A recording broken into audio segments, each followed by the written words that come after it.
What? I forgot to pay my credit card bill? I got burned.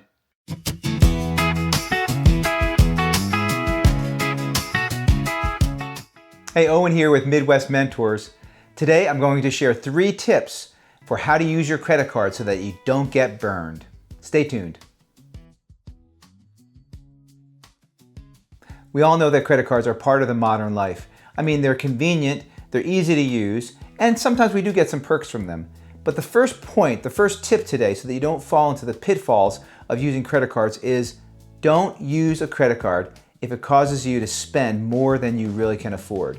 You'll know that that's a problem if you can't pay off your bill each month. You're probably using your credit card in a way that causes you to spend more than you really should.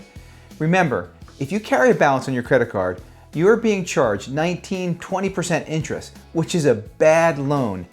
If that's the case for you, stop using your credit card, cut it up, put it away, put it in ice, do something. Use cash, use your debit card. Okay, tip number 2, remember the 28-day grace period.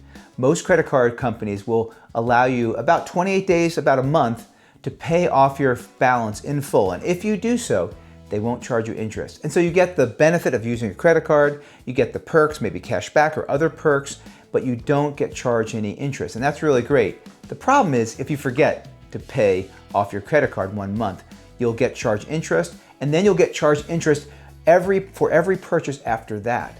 So be sure to pay off your credit card each month in full. Even set up an auto pay that pays off your full balance each month so that you don't forget.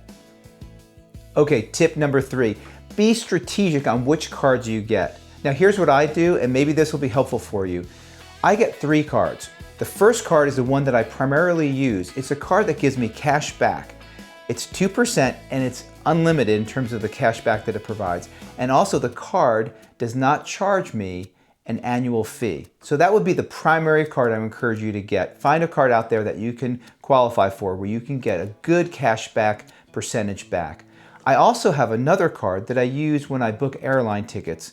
I have one airline that I use pretty often, and it does give me some perks, gives me free luggage and other kinds of perks, so I encourage you to think about that. The other credit card that I have is for hotels that I use, and that also gives me some perks, gives me gold status and other things that allows me to use a hotel credit card, and if I do so, then I get those perks. That's the strategy that I use. Well, thanks for watching. Here at Midwest Mentors, we share the mistakes that we made so that you don't have to make them too. Please subscribe below and like it as well. By doing that, it helps us to share this content with others. Thank you and God bless you.